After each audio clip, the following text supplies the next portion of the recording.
Last weekend we went up to treetops in the Cederberg Mountains and had a fantastic weekend.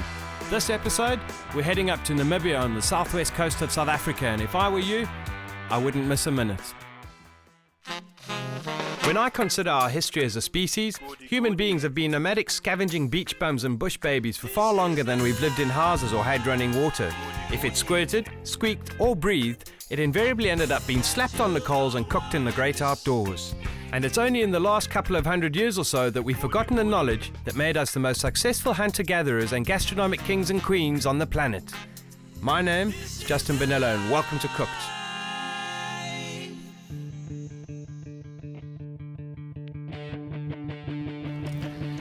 Now, it wouldn't be cooked if we didn't do a road trip. And this is the perfect way for you to escape the frenetic pace of the city. Nomad has kindly organised us an overland vehicle, and this is the perfect way to travel up to Namibia, which is where we're going, on the southwest coast of Africa. And it's going to be in style.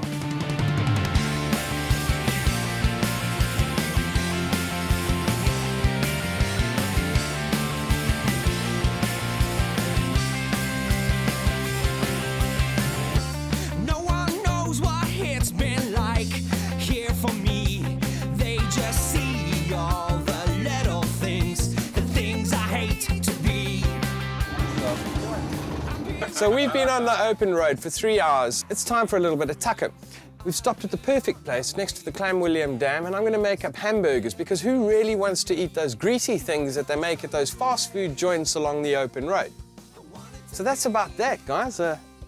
Hungry time. So when you're on a road trip, it's always worthwhile to make a little bit of effort to eat. So we're going to do gourmet burgers.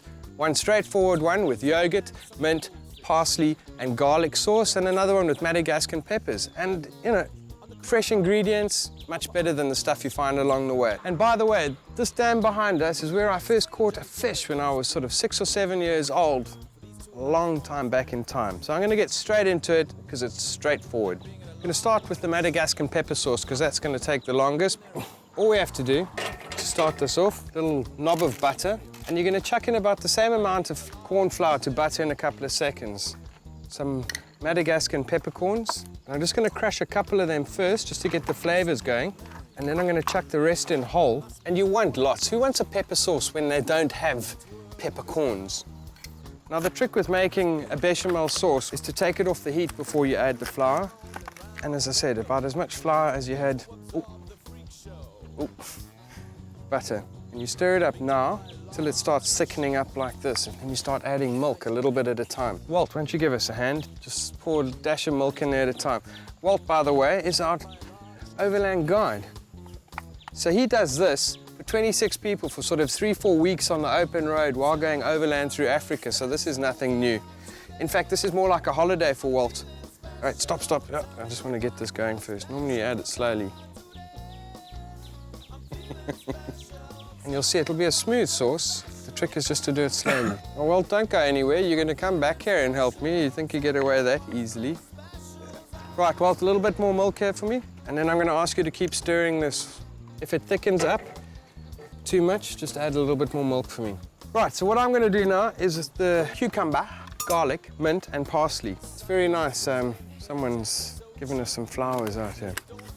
Just a plain Bulgarian yogurt. This is a litre. We pour in about half. And then all we got to do is roughly chop up some parsley. And then we need the garlic. And just sort of 2 or 3 cloves just to give it that flavour.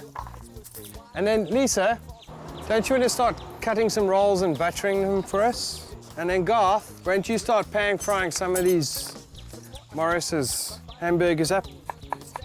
Some roughly chopped garlic. Straight in.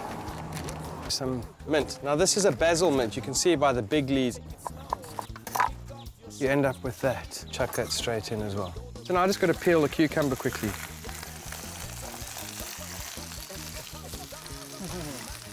I'll be doing this manually. And then you just want to chop this up roughly.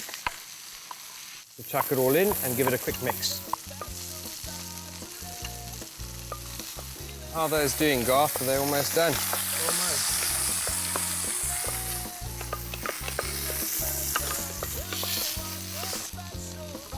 So, Ev, That's about it, and this is straightforward. All you got to do, give us a patty garth.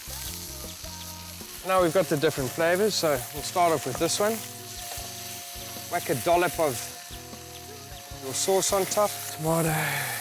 Eric, considering it's your birthday, I think you should get numero uno. Some butter lettuce and some rocket. Mr. Rolson, for you.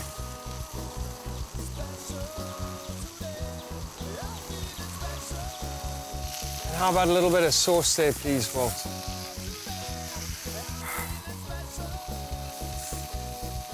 Well, considering you made the sauce, Walt, I think we'll give that to you first. So come grab as you're ready. And this is really what it's about. When you eat something that's made with love as opposed to something that's just slapped together by some guy for profit, it'll always taste better. And when you check them tucking in like that, you know you're on the right path.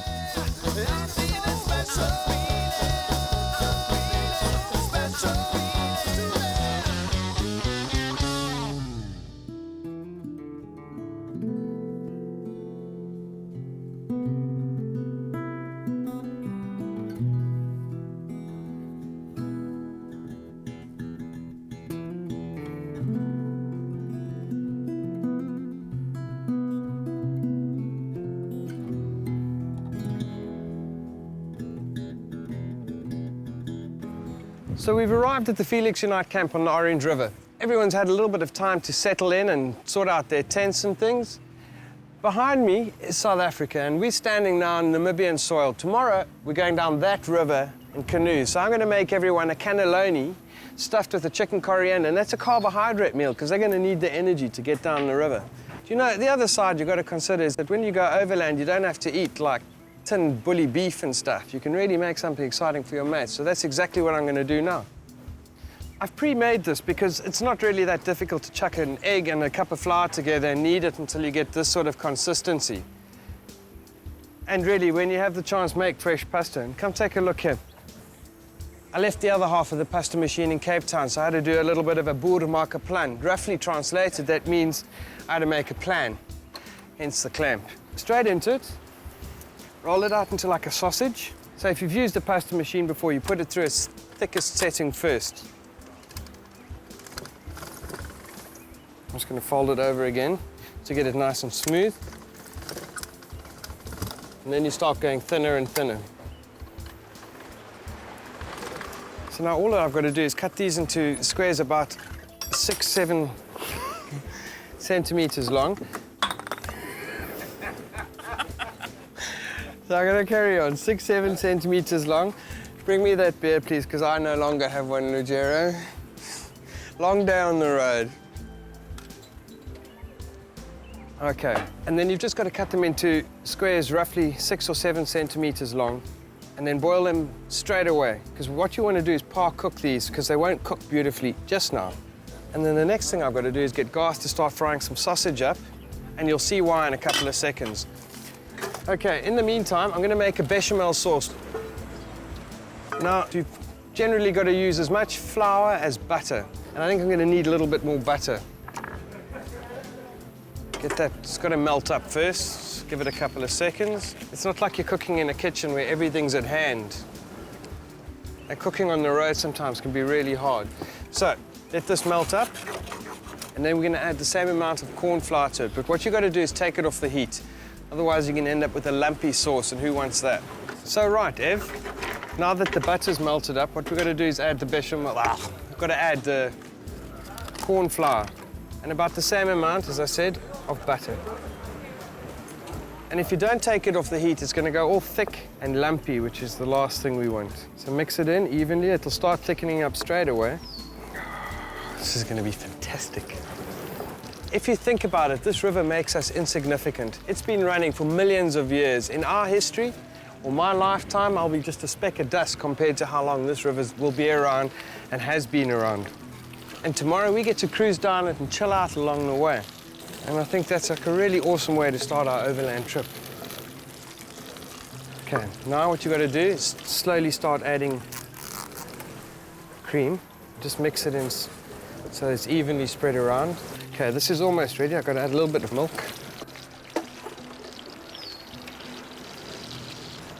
and then back onto the heat. Garth, can you stir this at the same time as the sausages? Who says there's no truth to guys can't do two things at the same time? Check, he can't turn the sausages. Right, by now the pasta's ready. And what you've got to just do is rinse it off in some cold water to stop it cooking and to also make it not sticky when you're trying to roll it in a couple of seconds. And I love homemade pasta, man. There's just nothing that tastes like it. Perfect. Now I just want to empty this out, and now I'm going to make a tomato sauce. Right, so now into the tomato sauce, Evan. With me, lashings of olive oil, some roughly chopped capers, some garlic, and as many cloves as you want. I've probably thrown in about 20, 25 capers, and that's to 2 tins of tomato and about 8, 10 tomatoes. And into the pot. And these are Italian tomatoes, Roma tomatoes, and just quartered. And you can see they're soft and squidgy and really ripe, which means they're going to have all those beautiful sugars inside, flavor and taste. And that's the start of the tomato sauce. And once this has bubbled up a little bit, you can see what's starting to happen. We'll add in some tinned tomatoes for some final flavor. But now this is to bubble up for about 30 minutes to 45 minutes. So now while this is cooking up, we're going to prepare the cannelloni, and it starts off with the bechamel sauce. It doesn't have to be completely thick yet, but you're going to dribble it in the bottom of your big baking tray. Because what will happen is when the cannelloni go in, it'll thicken up and it bakes in the oven. So Garth, how about some of those sausages? And this is the beauty about what we're about to do. You're going to take your sheet of pasta, an equivalent sized piece of sausage, and just roll it up like a little sausage. Like a, what do they call it? A pig in the bed? Something like that. Is it a pig in the bed? No? What is it, Eugenie? No one wants to talk to me today. And you're just going to place it in there. There you go. And all you do, come give me a hand here, wrapping these in, just rolling them up. Like, in a sense, like you're rolling a cigarette. Place them in like that. Now you can imagine what's going to happen when I pour on the tomato sauce on top here and let it bake in the oven with some Gruyere cheese and some Parmesan. These are going to be mind-blowing. How are your hands, Darren? Because if you don't come help, we'll probably only eat at midnight.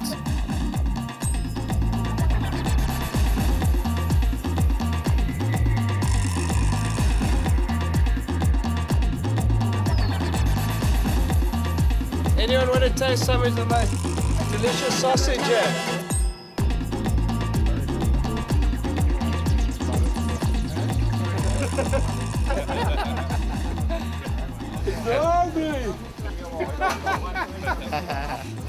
Okay, Evan, all we have to do is chuck on the tomato sauce.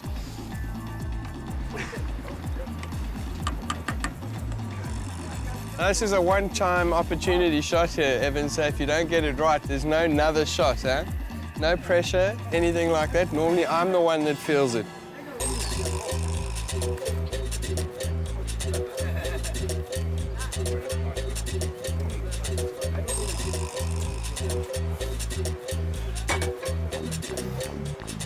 You know what I like about food is that it's not up to me to tell you what it tastes like. You have to watch the expressions of everyone else who's going to have a shot at this. So then all that's left, some Parmesan cheese and lashings. You want to cover the whole thing. And then some Gruyere. And this is fantastic cheese. It's a fondue cheese, so it's going to go all stringy, and when people eat, it's going to have like spaghetti sticks of it all over the place.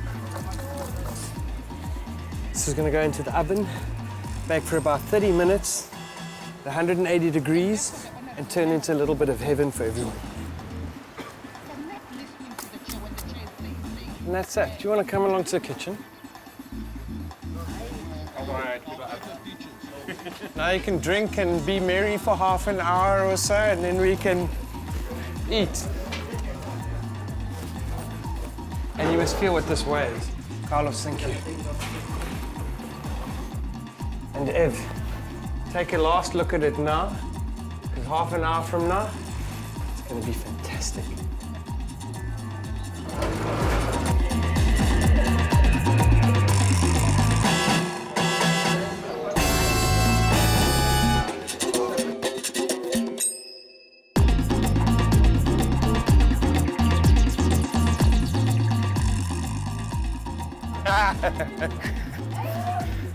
And grabs up and if you ever sit in the middle, you have to pass down or come down and grab, huh? Piping hot? I'm just going to be greedy and help myself, huh?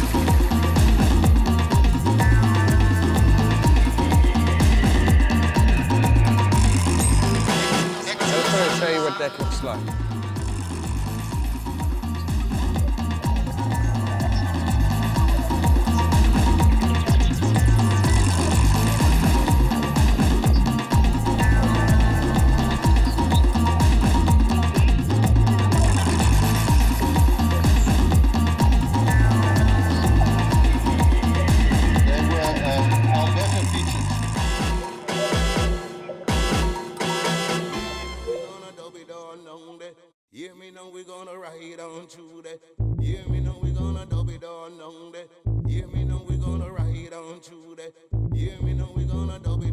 We got up 5 o'clock, we made breakfast 6 o'clock, 7 o'clock we're supposed to get into the river, but we built in an hour because everyone seems to take a little while in the morning considering there were festivities last night.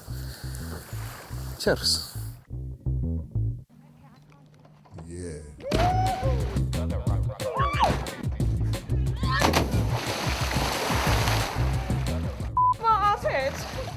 We are in paradise, man. There is no other way to even describe it. Just let my honey rise a little bit, you know? Left, left, no, right.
What a fantastic day. I don't think I can spend 50 more.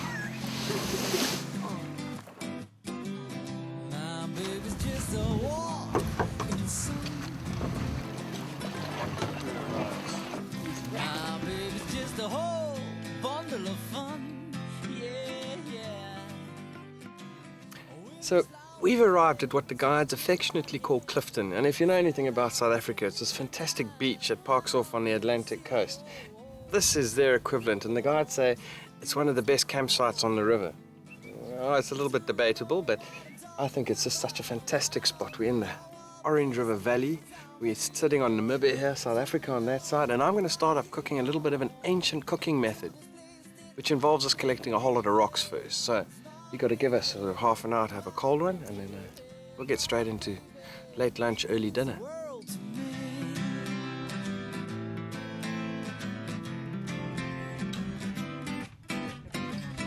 My baby's just a smile amongst an angry crowd. My baby's just a twinkle in your eyes. I've got everyone out looking for igneous rocks, about this size, sort of cupped together. Because the principle behind what I'm about to cook for dinner is making an old oven. It's called a pit oven. And really, you don't have to be a brain surgeon to do this. You have to dig a pit, line it with the rocks that you've collected, make a fire on top of that, and then surround the fire with rocks again, because what happens is the rocks heat up and provide the basis for the heat of your oven. What I've got to do is just chuck the potatoes and onions on now, on the outside, so they can start cooking now, because the last thing I want is for raw potatoes and cooked meat. And they're going to pick up all that beautiful flavor. We'll have to turn them every now and then. And you know what? I'm really proud of stuff like this. This is an ancient tradition amongst mankind, cooking their food. And I get to do it a primeval way. Primal way for everyone. Check that out, man. It's gonna be hard sometimes. Here we're chasing light because there's no electricity here. There's nothing that we can show you what it's going to look like unless we cook it on time. So the first thing I've got to do is get these potatoes off. I'm going to oil them up because they're going to go into the oven now as well. This was just to get them going because the ostrich will cook a lot quicker. Piping hot. And you know what? Don't need cap anymore. Have I got bad hair? You should see what you all look like then. Okay. Garth, you got that ostrich? Okay. Thank you so much. So what we're going to do with the ostrich is just pan fry it. Is to seal it.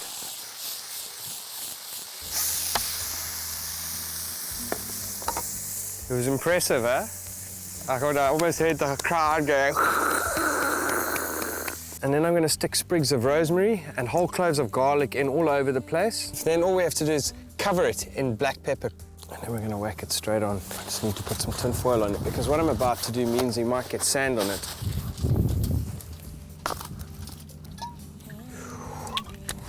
We've got to do, can I have some hands here, guys? Just want to whack these all the way around these coals here. Then,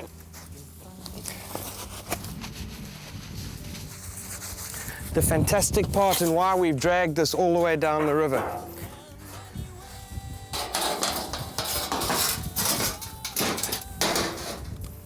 Trying to seal the edges in now because you want to put the fire out and bake everything inside. And what's happened, because the rocks have got so hot, they retain that heat and keep it going inside regardless that the fire is out.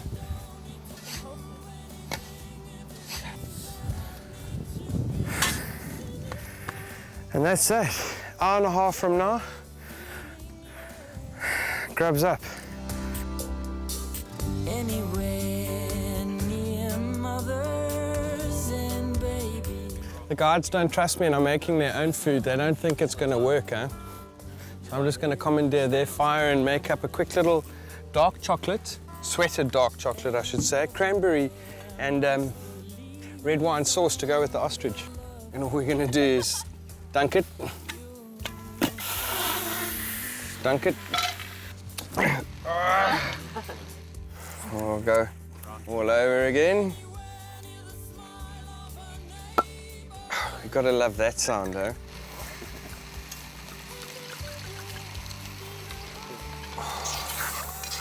See how dark and rich and creamy that's going to be later. And we're going to let that bubble off for a while.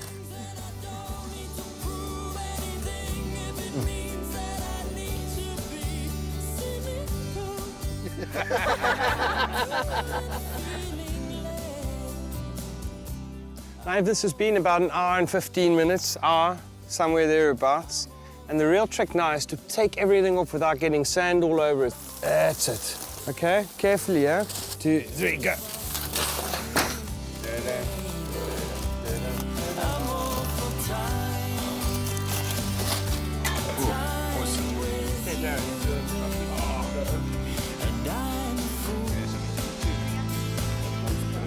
Just a man, but I'm a fool for you, and I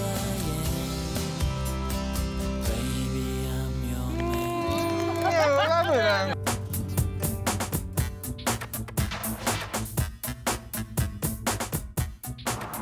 How's that doing, Wolf? That's not supposed to do that. By the way, this dam behind here is where I caught my first fish as a kid, sort of 6, 7 years ago. Right, so we've been on the open road for 3 hours, Evan. Now I'm gonna with you now, because that's it. So keep rolling. Because who wants to stop at one of those lazy-ass, greasy spots? Sorry. Oh.